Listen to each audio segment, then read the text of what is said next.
I joined the service in 1978. The reason for joining the Lighthouse service was down to my father.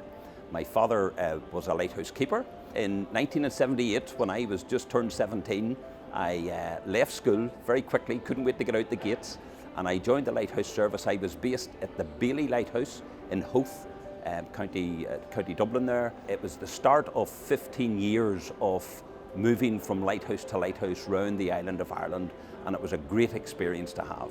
There are sort of three different sort of types of stations that you could be at. You could be on the likes of the Copeland Islands, Mew Island, which you were very isolated. You could be on Rathlin Island. An island like Rathlin, you had over 100 inhabitants on the island, and there was a shop on the island, there was a bar on the island, there was an opportunity to practice your religious beliefs on the island. And then of course you had the land stations, the likes of St John's Point in County Down, or the likes of Wicklow Head, or one of the most famous lighthouses in Ireland, the Hook Peninsula down in County Wexford. So life varied from station to station. So when you would have been at a rock station, there was some guys put ships into bottles, some guys wrote, some guys read. I did make an attempt on a couple of occasions of putting ships into bottles.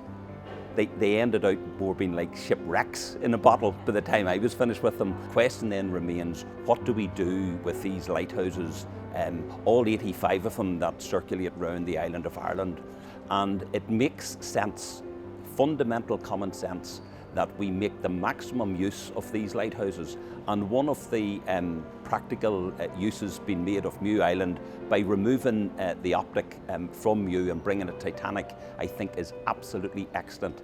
It'll give the next generation an opportunity to learn more about silly people like me who used to live out in lighthouses. The question lies, what else would you do with that optic? I mean, where else would you put it? No better place, no better home for the optic to come to than to remain in Belfast Lough and come to the Titanic Centre.